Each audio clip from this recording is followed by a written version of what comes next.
బాబుకి అందరికి కూడా మరి మా ఆంటీకి అందరికి కూడా ప్రత్యేకంగా ధన్యవాదాలు తెలియజేసుకుంటా ఉన్నాను.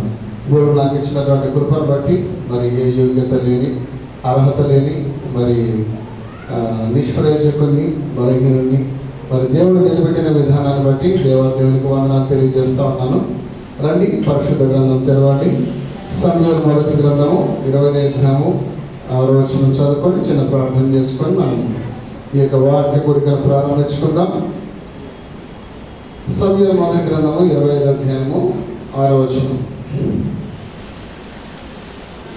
చదువుతారా?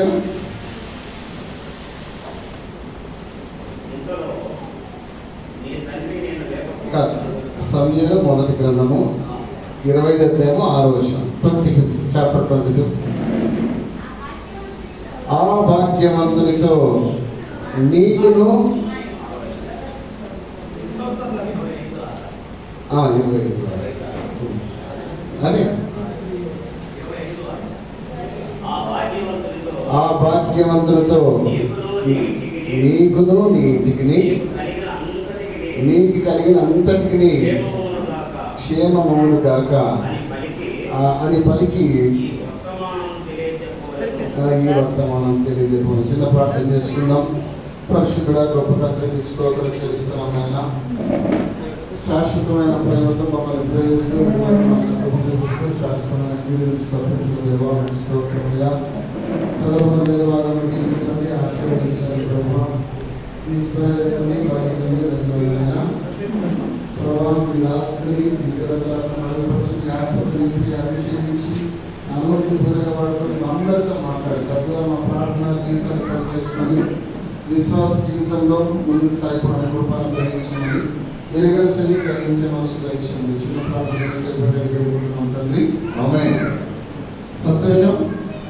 మరి ఇక్కడ చెప్పబడినటువంటి కాంటెస్ట్ మనందరం కూడా చాలా సందర్భాల్లో చదివిలో నీకును నీటికి నీ కలిగినంతటికి క్షేమము గాక. కానీ ఇప్పుడు క్షేమం అనేటువంటి మాట చాలా మరి కష్టమైనటువంటి పరంగా మనకి కనిపిస్తూ ఉంది. అంటే చాలా ఇది క్షేమం అనేటువంటిది మరి పరిశుద్ధ గ్రంథం తెలియజేస్తూ ఉంది. యోబు 21:16లో వారి క్షేమము వారి చేతిలో లేదు అని. వారి క్షేమము వారి చేతిలో లేదు, మన క్షేమం మన చేతిలో లేదు అనేటువంటిది. కాబట్టి అంతేకాదు, ఇర్మియా గ్రంథం 8వ అధ్యాయం 15వ వచనంలో మేము క్షేమము కనిపెట్టుస్తున్నాం కానీ మాకు భీతియే కలుగుతున్నది అనేటువంటి మాట అక్కడ కనిపిస్తూ ఉన్నది. రోజు రోజు క్షేమం కోసం ఈ రోజు బాగుంటుంది, రేపు బాగుంటుంది, ఎల్లుండి బాగుంటుంది, రాబోయే రోజులు బాగుంటాయని చెప్పేసి మేము క్షేమం కోసం కనిపెడుతున్నాం కానీ మాకు రోజు రోజుకి భీతియే కలుగుతూ ఉంది అని చెప్పేసి పరిశుద్ధ గ్రంథం తెలియజేస్తూ ఉంది. కాబట్టి ప్రేమ కనిపెట్టారా, ఈరోజు నా సందేశానికి శీర్షిక ఏంటంటే క్షేమం. సందేశానికి శీర్షిక ఏంటి? క్షేమం. క్షేమం ఏ విధంగా వస్తుంది, దాన్ని మనం ఏ విధంగా పొందుకోవాలి, క్షేమాన్ని మన జీవితంలో ఏ విధంగా పొందుకోవాలి. మనమందరం కూడా క్షేమం పొందుకోవాలని చెప్పేసి కోరుకున్న వాళ్ళని, కోరుకుంటున్న వాళ్ళని అవునంటారా కదంటారా? సో కాబట్టి క్షేమము అనేటువంటిది ఎలా వస్తుందంటే మరి మనందరికీ కూడా తెలుసు. మరి యోబు 1వ అధ్యాయం 10వ వచనంలో అపవాది దేవునితో చెప్తా ఉన్నాడు, అయ్యా నీవు యోబుకుని అతనికి అతని ఇంటి వారికి అతనికి కలిగిన సమస్తానికి నువ్వు ఏం వేసావంట? కంచె వేసావు. కాబట్టి మనం క్షేమం ఉండాలంటే దేవుని కాపుదల మనకు ఉండాలి. మనం క్షేమం ఉండాలంటే దేవుని యొక్క కాపుదల మనకు ఉండాలి. దేవుడు కంచె మనకుంటే మనం క్షేమంగా ఉంటాం. అందుకని అపవాది అంటా ఉన్నాడు, అతనికి యోబుకుని అతనికి అతని ఇంటి వారికి అతనికి కలిగిన సమస్తానికి కూడా నువ్వు ఏం వేసావు? కంచె వేసావు. కాబట్టి ఆయన క్షేమంగా ఉన్నాడు అని చెప్పేసి. కాబట్టి ఈరోజు మనం క్షేమంగా ఉండాలంటే దేవుని కంచె మనకి చాలా అవసరం. ఎందుకంటే మనం చివరి దినాల్లో ఉన్నాం, ఎటువంటి సందేహం లేదు. అంత్య దినాల్లో మనం ఉన్నాం, దేవుడు రాకడ సమయంలో మనం ఉన్నాం. కాబట్టి దేవుడు రాకడ సిద్ధపడే వాళ్ళంగా మనం ఉన్నాం. కాబట్టి ఆ యొక్క క్షేమకరమైన దినాలు చూడాలంటే మరి లేఖన భాగంలో మనం క్షేమాన్ని ఏ విధంగా పొందుకోవాలి, పరిశుద్ధ లేఖనాలు మనకి ఏ విధంగా తెలియజేస్తున్నాయి అంటే ఒకసారి మనం చూసాం. మరి కీర్తనకాడు అంటాడు 16వ కీర్తన 2వ వచనంలో, నా క్షేమాధారము నీవే అని చెప్పేసి అంటాడు. నా క్షేమాధారము నీవే ప్రభుడు, నీ క్షేమాధారమైనది ఏది కూడా నాకు లేదు అంటాడు. అంటే క్షేమాధారం ఎక్కడ ఉంటుంది? నీవే ప్రభుడవు, నీకంటే క్షేమాధారమైనది నాకు ఏది కూడా లేదు అనేటువంటి మాట తెలియజేస్తా ఉన్నాడు. అంతేకాదు మన దేవుడు ఆశ్రయంలో దుర్గమైనడు, ఆపత్కాలంలో ఆయన నమ్ముకున్నదగిన సహాయకుడు అనేటువంటి మాట కూడా మనకు పరిశుద్ధ గ్రంథంలో కనిపిస్తుంది. మరి ఎవరు క్షేమం ఉంటుందంటే ఎవరైతే దేవుని ఆశ్రయిస్తారో వాళ్ళ క్షేమం కలుగుతుంది. ఎవరైతే ఆయన కోటలో ఉండరో వాళ్ళకి క్షేమం ఉంటుంది అనేటువంటి సత్యాన్ని పరిశుద్ధ గ్రంథం మనకు తెలియజేస్తూ ఉంది. ఆయన ఆశ్రయంలో మనం ఉంటే, ఆయనకు కోటలో మనకుంటే మన క్షేమం ఉంటుంది. ప్రేమ దేవుని బిడ్డలారా, పరిశుద్ధ గ్రంథం తెలియజేస్తూ ఉంది. కీర్తన గ్రంథం 9వ అధ్యాయం 10వ వచనంలో, అయ్యా నిన్ను ఆశ్రయించు వాడిని నువ్వు విడిచిపెట్టువాడు కాదు. ఎంత మంచి మాట అనేది! నిన్ను ఆశ్రయించు వాడిని నువ్వు విడిచిపెట్టువాడు కాదు. మన దేవుడు విడిచిపెట్టే దేవుడు కాదు. మరి పరిశుద్ధ గ్రంథంలో ఉంటుంది, ఈ దేవుడు సదాకాలం మనకు దేవుడు అయింది. ఆయన ఎక్కడి వరకు నడిపిస్తాడు? మనల్ని మరణం వరకు మనల్ని నడిపిస్తాడు. అంటే అలా లాస్ట్ వీక్ వరకు మనకు తోడు ఉండే దేవుడు. అందుకనే ఆయన్ని ఆశ్రయిస్తే మనకి క్షేమం ఉంటుంది. ఆయన్ని ఆశ్రయిస్తే మనకి క్షేమం, ఆయన కోటలో మనం ఉంటే మనకి క్షేమం కలుగుతుంది. అందుకనే నిన్ను ఆశ్రయించు వారిని విడిచిపెట్టువాడు కాదు. మన దేవుడు విడిచిపెట్టే దేవుడు కాదు.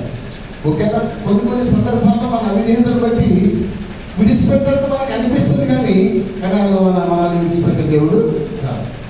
వాటి తెలుసు కదా, మనకి క్షేమం కలగాలంటే ఈరోజు నా సందేశానికి శీర్షికంటే క్షేమం. మన జీవితంలో మనం క్షేమం అనుభవించాలంటే ఆయన మనం ఆశ్రయదుర్గంగా చేసుకుంటే, ఆయన కోటలో మనం ఉన్నట్లయితే, ఆయన ఆశ్రయంలో మనం ఉన్నట్లయితే మనకి క్షేమం లభిస్తుంది. కాబట్టి ఆయన ఆశ్రయిస్తే ఆయన మనల్ని విడిచిపెట్టేటువంటి దేవుడు కాదు అనేటువంటి సత్యాన్ని మనం గ్రహించాలి. అంతేకాదు నీవే వారిని కాపాడదు అనేటువంటి మాట కీర్తన గ్రంథం 5వ అధ్యాయం 11వ వచనంలో, నీవే వారిని కాపాడు. విడిచిపెట్టడు, కాపాడే బాధ్యత ఆయనే తీసుకుంటాడు. అంతేకాదు సింహపు పిల్లలు ఏమి గలవై ఆకుకుండా కానీ యెహోవాను ఆశ్రయించే వారికి ఏమేదో కలుగుతుంది. కాబట్టి బిడ్డారా, మనకు క్షేమం కలగాలంటే ఆయన ఆశ్రయంలో మనం ఉండాలి. ఆయన ఆశ్రయంలో ఆయన మనం ఆశ్రయిస్తే మనకు క్షేమం కలుగుతుంది అనేటువంటి సత్యాన్ని మనం గ్రహించాలి. రెండవది, మరి లేఖన భాగంలో మనం చూసుకున్నట్టయితే సమూయేలు 12వ అధ్యాయం 14వ వచనంలో ఒక మాట ఉంటుంది. ఎవరికి క్షేమం వస్తుందంట? దయచేసి అది చదువుతారు, బిగ్గర చదువుతారు, నాకు చాలా ఇష్టమైన మాట. సమూయేలు మొదటి గ్రంథము 12వ అధ్యాయం 14వ వచనం చదువుతారు. మీరు యెహోవా యందు భయభక్తులు కలిగి ఆయన మాటను విని ఆయనను సేవించి ఆయన ఆజ్ఞను భంగము చేయగా మిమ్మల్ని రాజును అనుసరించిన మీకు క్షేమం కలుగును. హల్లెలూయా, దేవునికి మహిమ కలుగును గాక. మరి మనకి క్షేమం ఎప్పుడు వస్తుందంటే ఆయన ఆజ్ఞను భంగము చేయక మనం పాటించినప్పుడు, దేవుణ్ణి సేవించి ఆయన ఆజ్ఞను భంగం చేయక మనం పాటించినప్పుడు దేవుడు మనకి ఏమనుగ్రహిస్తాడంటే క్షేమం అనుగ్రహిస్తాడు. దేవుడు మనకి ఏమనుగ్రహిస్తాడు? క్షేమం. ఎప్పుడు అనుగ్రహిస్తాడంటే ఆయనను సేవించి ఆయన ఆజ్ఞను పాటించాలి. ఆయన ఆజ్ఞను భంగం చేయకుండా ఆయన ఆజ్ఞను పాటిస్తే దేవుడు మనకు క్షేమం కలుగజేస్తాడు. దేవుని బిడ్డారా, నోవాహు ఆయన మాట విన్నాడు కాబట్టి అంత పెద్ద జల ప్రళయంలో కేవలం ఎంతమంది మాత్రమే బ్రతికారంటే 80 మంది మాత్రమే బ్రతికారు. నోవాహు కుటుంబం మాత్రమే బ్రతికింది. కాబట్టి ఆయనని సేవించి ఆయన ఆజ్ఞను భంగము చేయక మనం పాటించినట్టయితే మనకు క్షేమం కలుగుతుంది. కాబట్టి పరిశుద్ధ లేఖనాన్ని తెలియజేస్తూ ఉన్నాయి, ఎవరికి క్షేమం కలుగుతుందంటే ఆయన ఆశ్రయించిన వాళ్ళకి క్షేమం కలుగుతుంది. రెండవది, ఆయన ఆజ్ఞను పాటించిన వాళ్ళకి, ఆయన ఆజ్ఞను భంగం చేయకుండా పాటించిన వాళ్ళకి క్షేమం కలుగుతుంది అనేటువంటి సత్యాన్ని మనం గ్రహించాలి. వాటి ప్రేమ బిడ్డరా, మరి ఆయన ఆజ్ఞను మనం పాటించాలి. మరి అబ్రహాముని దేవుడు పిలిచాడు. ఎక్కడికి వెళ్ళాలో తెలియకనే బయలుదేరాడు. కాబట్టి అబ్రహాముని దేవుడు ఆదికాండం 24వ అధ్యాయం 1వ వచనంలో మనకి కనిపిస్తుంది, అన్ని విషయాల్లో దేవుడు ఆశీర్వదించాడు. అబ్రహాముని దేవుడు ఏం చేశాడు? అన్ని విషయాలు. కాబట్టి దేవుని యొక్క ప్రేమ గల పిలుపుని మనం పెడచేసి పెట్టినామనుకో, దాని యొక్క పర్యవసానాన్ని మనం అనుభవించాల్సి వస్తుంది. కాబట్టి దేవుని బిడ్డారా, అబ్రహామును మాత్రమే కాదు, తనకు పుట్టినటువంటి ఇస్సాకును కూడా ఆదికాండం 26వ అధ్యాయం 2వ వచనంలో 12వ వచనం మనం చూసినట్లయితే దేశంలో పంట వేసి, ఇస్సాకు ఆ దేశమందున్న వాడే పంట వేసి విత్తనం వేసి నూరంతలు ఫలం పలును. అక్కడ ఒక మాట ఉంటుంది, యెహోవా అతన్ని ఆశీర్వదించిన కనుక ఆ మనిషి గొప్పవాడు. యెహోవా అతన్ని ఆశీర్వదించిన కనుక ఆ మనిషి గొప్పవాడు. కాబట్టి ప్రేమ అనుకుంటారా, మనకు క్షేమం కలగాలంటే ఇక్కడ చెప్తున్నటువంటి కాంటెస్ట్ ఏంటంటే, నీకును నీ ఇంటికి నీకు కలిగిన సమస్తానికి క్షేమం అవును కాక. మనకి క్షేమం కలగాలంటే ఆయన్ని ఆశ్రయిస్తే మనకు క్షేమం కలుగుతుంది. రెండవది, ఆయనను సేవించి ఆయన ఆజ్ఞని భంగం చేయక మనం పాటిస్తే మనకు క్షేమం కలుగుతుంది. మనకి ఉదాహరణ, నోవాహు ఆయన ఆజ్ఞను పాటించినాడు, ఆయన ఆజ్ఞకు శిరస వహించినాడు, కొన్ని సంవత్సరాలు ఓడను తయారు చేశాడు. ఆ యొక్క జలప్రలయం నుంచి తప్పించుకొని మరి క్షేమాన్ని అనుభవించినట్టుగా మనం చూస్తాం. అంతేకాదు పరిశుద్ధ గ్రంథంలో వాస్తవానికి ఇశ్రాయేలుకి మొదటి రాజుకున్నటువంటి సౌలు ఇశ్రాయేలుల మీద చిరకాలం రాజుకుండాలనేటువంటిది దేవుని కోరిక.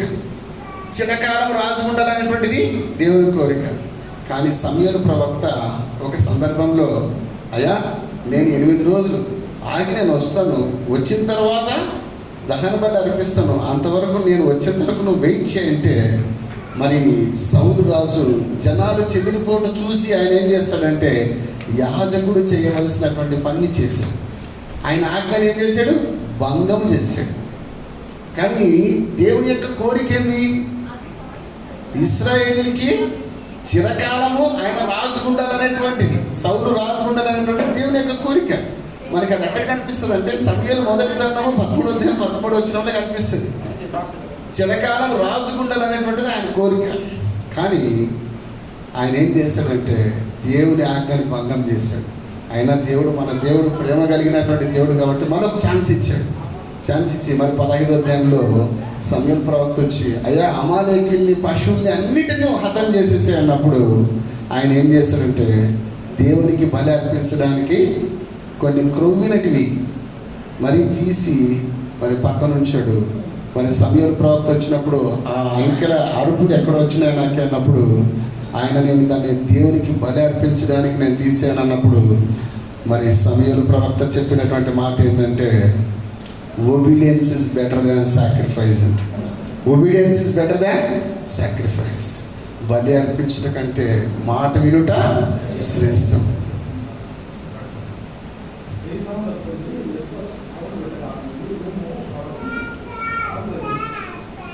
బలి అర్పించడం అంటే మాట వినుట శ్రేష్టం. కాబట్టి ప్రేమ దేవుని బిడ్డలారా, క్షేమం అనేది ఎట్లా వస్తుందంటే దేవుని ఆజ్ఞను భంగము చేయక ఆయన్ని సేవించి ఆయన మాట విన్నప్పుడు మనకి క్షేమం వస్తుంది.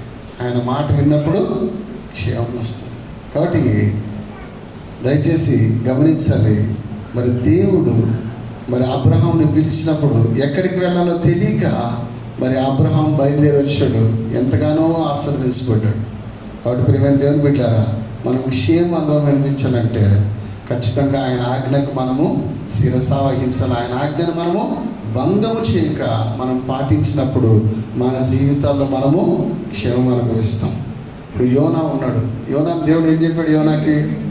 అయ్యా నువ్వు ఎక్కడికి వెళ్ళావు? నినివే పట్టణానికి వెళ్ళయ్యా అన్నాడు. కానీ ఆయన ఏం చేశాడు?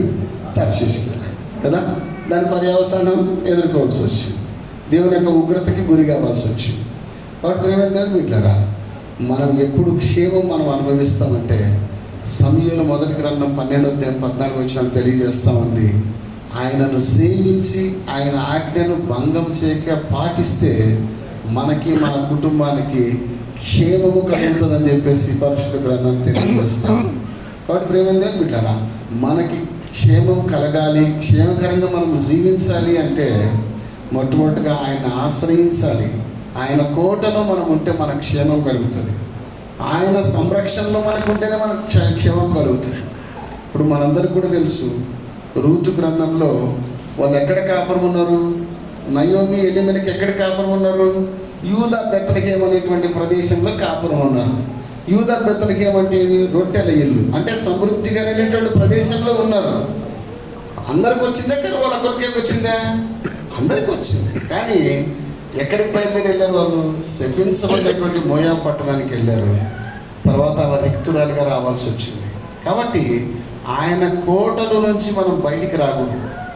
దేవుడు కొన్ని పరీక్షిస్తాడు, కానీ ఆ కోటలో నుంచి మనం బయటకు వచ్చినామంటే ఖచ్చితంగా కూడా దాని పర్యావసానం మనము అనుభవించాల్సి వస్తుంది. చివరిగా మరి నయోమి రిక్తురాలై మళ్ళీ వచ్చినట్టుగా మనం చూస్తూ ఉన్నాం పరిశుద్ధ గ్రంథంలో. అంతేకాదు మరి లూకా సువార్త 10వ అధ్యాయం 30వ వచనంలో ఒక మాట ఉంటుంది. యెరూషలేము అంటే మహారాజు పట్టణం, సమృద్ధి కలిగినటువంటి పట్టణం, శాంతి సమాధానం కలిగిన పట్టణం. అక్కడి నుంచి ఒక మనుషుడు ఎక్కడికి దిగిపోయినాడంట? ఎరుకోకు దిగిపోయినాడంట. ఉన్న క్షేమాన్ని పోగొట్టుకున్నాడు ఆయన. కాబట్టి ఆయన ఆశ్రయంలో, ఆయన కోటలో ఉంటేనే మనకి క్షేమం కలుగుతుంది. ఎప్పుడైతే, అందుకనే ప్రసంగి రాస్తులు 10వ అధ్యాయం 8వ వచనంలో కంచె కొట్టు వాడిని పాము కాటు వేయును అని. కంచె కొట్టు వాడిని ఏం కాటేస్తుందంట? పాము కాటు వేయను. కాబట్టి దేవుడు వేసిన కంచెలు మనం ఉంటే మనకు భద్రత ఉంటుంది, మనకు క్షేమం ఉంటుంది. ఎప్పుడైతే కంచె దాటుకొని మనం వస్తామో అప్పుడు మనకి ఏమవుతుందంటే పర్యవసానాలు ఎదురవుతాయి. కాబట్టి ప్రేమ దేవుని బిడ్డలారా, ఆయన ఆశ్రయిస్తే మన క్షేమం కలుగుతుంది. రెండవదిగా ఆయన ఆజ్ఞను పాటిస్తే మన క్షేమం కలుగుతుంది. కాబట్టి పరిశుద్ధ గ్రంథం తెలియజేస్తూ ఉంది యెషయా 55:3లో మీరు నా మాట వింటే బ్రతుకుతారన్నారు. మాట వింటే బ్రతుకుతారు. అయ్యో ఇశ్రాయేలు, నువ్వు నా మాట వినిన వెంటనే ఎంత మేలు. కీర్తన 81:8లో ఉంటుంది. మాట వింటే ఎంత మేలయ్యా నీకు నా మాట వింటే. కాబట్టి యెషయా 1:19 తెలియజేస్తుంది, సమ్మతించి మీరు నా మాట వినేలా మంచి భోజన పదార్థాలు మీరు అనుభవిస్తారు ఆయన మాట వింటే.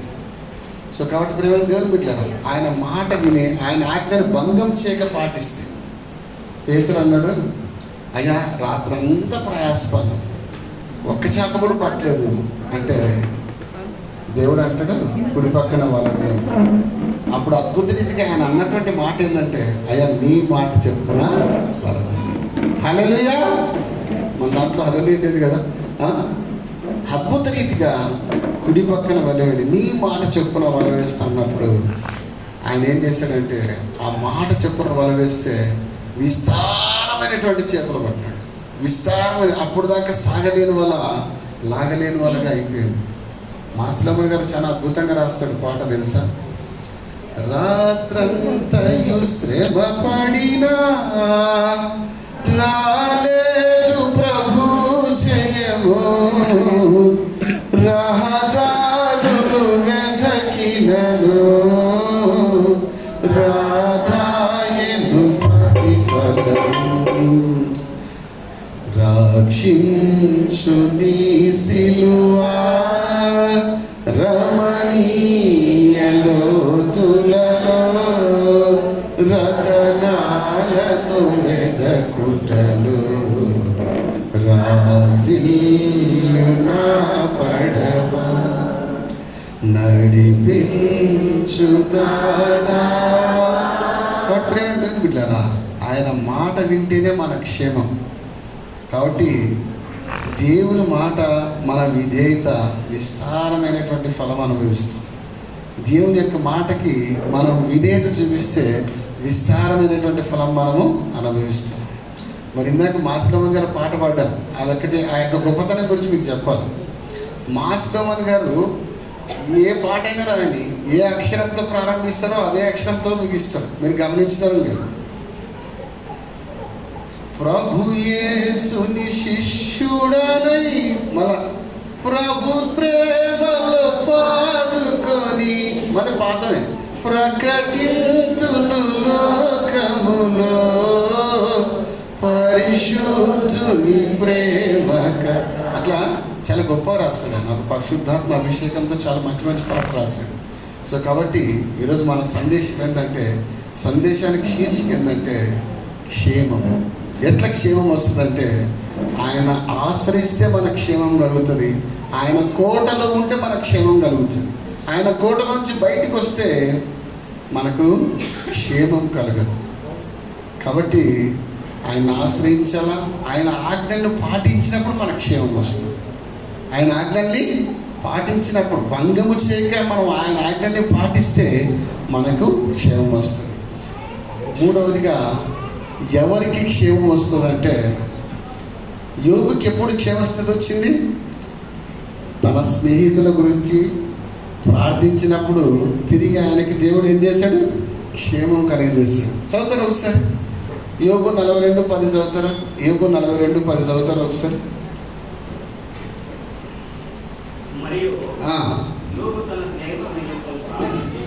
యోబు తన స్నేహితుల నిమిత్తము ప్రార్థన చేసినప్పుడు యెహోవా అతనికి క్షేమస్థితిని మరలా కలగజేసి. కాబట్టి ప్రేమ దేవుని బిడ్డలారా, ఎప్పుడు మనకు క్షేమం వస్తుందంటే ఇతరుల గురించి ప్రార్థన చేసినప్పుడు క్షేమం వస్తుంది మనకి. స్నేహితుల గురించి, బంధువుల గురించి, రక్త సంబంధికుల గురించి. అపోస్తలుడైనటువంటి పౌలు తన ఆత్మీయ కుమారుడైనటువంటి తిమోతితో చెప్తాడు. ఏం చెప్తాడంటే, తిమోతికి రాసిన మొదటి పత్రిక 2వ అధ్యాయం 1వ వచనంలో అంటాడు, సంపూర్ణ భక్తియు మాన్యత కలిగి. చదువుతారా అయ్యగారు?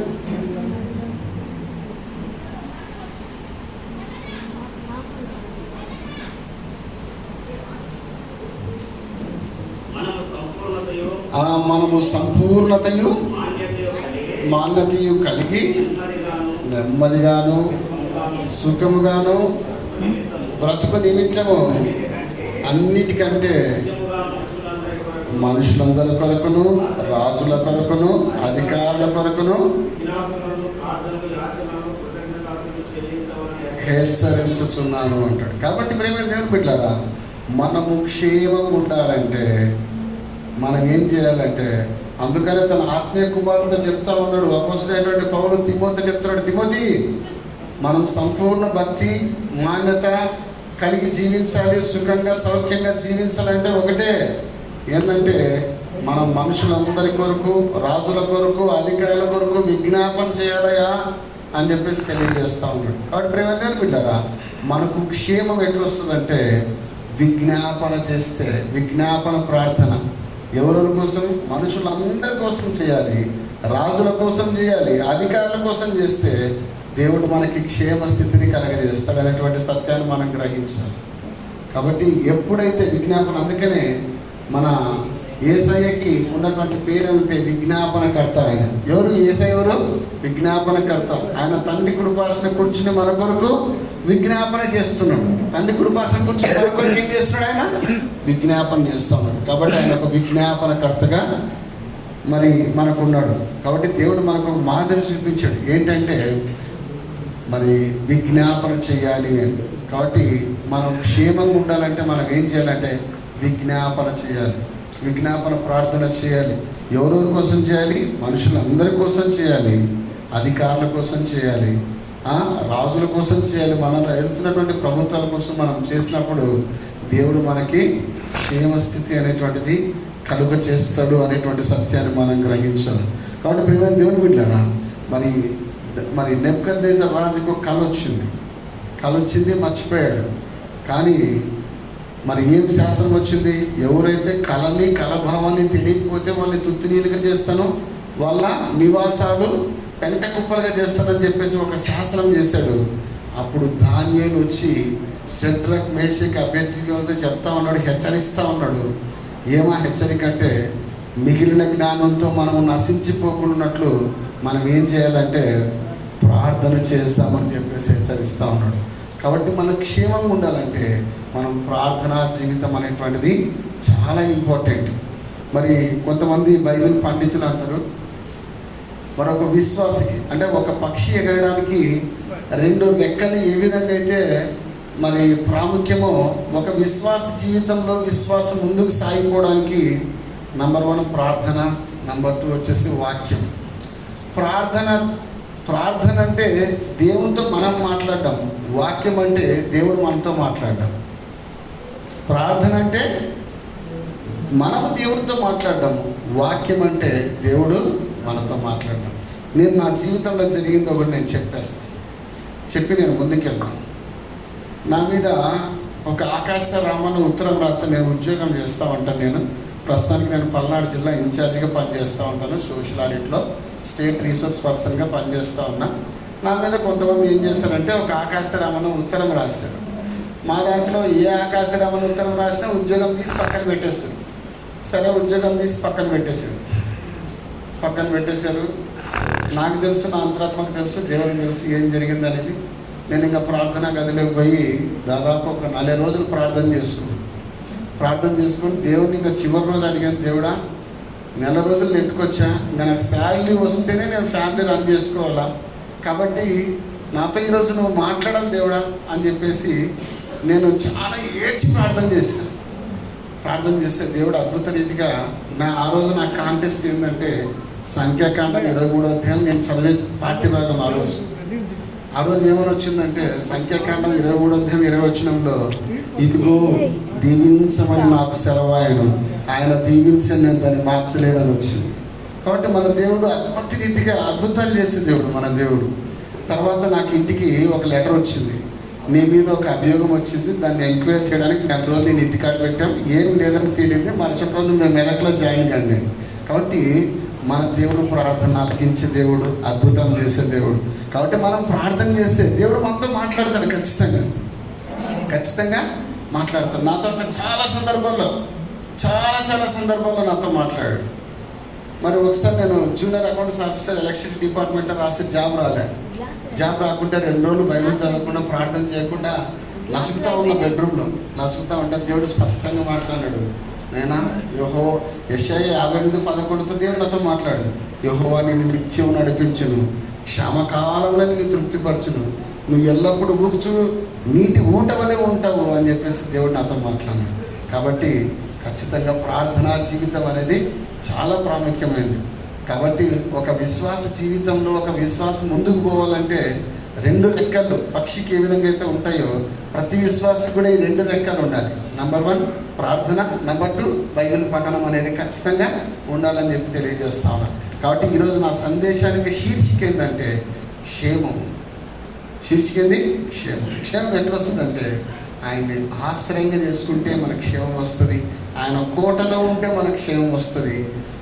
అంతేకాదు ఆయన ఆజ్ఞను భంగం చేయక ఆయన ఆజ్ఞను పాటించి ఆయనను సేవిస్తే మనకు క్షేమం వస్తుంది, మనం విజ్ఞాపన చేస్తే క్షేమం వస్తుంది.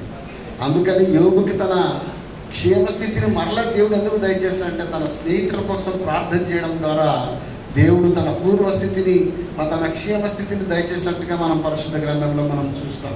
వాటి ప్రేమ దేవుని బిడ్డలారా, చివరిగా ఒక మాట చెప్పి నేను ముగించేస్తాను. ఏంటంటే మరి దేవుడు మనకి ఎప్పుడు క్షేమము అనుగ్రహిస్తాడంటే దయచేసి చదవండి ప్రసంగి 8వ అధ్యాయం 12వ వచనం చూద్దాం ఒకసారి.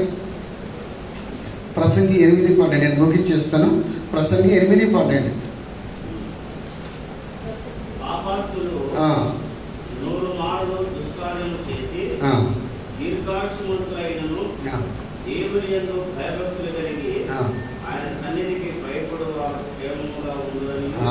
దేవుని సన్నిధికి భయపడువారు క్షేమంగా ఉంటారు. దయచేసి వింటారా? నెంబర్ 1 ఆయన్ని ఆశ్రయిస్తే ఆయన కోటలో ఉంటే మనకు క్షేమం ఉంటుంది. 2వది ఆయన ఆజ్ఞను భంగము చేయక పాటిస్తే మనకు క్షేమం ఉంటుంది. 3వది మనము మన స్నేహితుల కోసం, అధికారుల కోసం, మనుషులందరి కోసం విజ్ఞాపన చేస్తే మనకు క్షేమం ఉంటుంది. 4వది ఆయన సన్నిధిలో క్షేమం ఉంటుంది. దావీదు అంటాడు, నేను క్షేమం కోసం నేను పరిగెత్తను, కృపాక్షేమాలు నా వెంట వస్తాయి అంటాడు. కృపాక్షేమాలు నా వెంట వస్తాయి. ఎందుకంటే నేను ఎక్కడుంటాను తెలుసా? నేను చిరకాలం యెహోవా మందిరంలో నివాసం చేస్తాను. అయితే నీకు ఉండేది ఎక్కడ తెలుసా? నేను యెహోవా మందిరంలో నేను ఉంటాను కాబట్టి నేను క్షేమం కోసం పరిగెత్తను, అవే నా వెంట వస్తాయి అంటాడు. కాబట్టి దేవుని సన్నిధిలో క్షేమం ఉంటుంది. దేవుని సన్నిధిలో క్షేమం ఉంటుంది. దేవుని సన్నిధి ఏంటంటే అనేక సమస్యలకు పరిష్కారం దొరికే చోటు దేవుని సన్నిధి. ప్రతి సమస్యకి పరిష్కారం దొరికే చోటు ఏంటంటే దేవుని సన్నిధి. బట్ ప్రేమ దేవుని బిడ్డరా, గొర్రెలు ఎక్కడ ఉండాలంటే మందలోనే ఉండాలి. గొర్రెలు ఎక్కడ ఉండాలా? మందలోనే ఉండాలి. మందలు కాకుండా వేరుగుంటే క్రూరముగా తినేస్తాయి.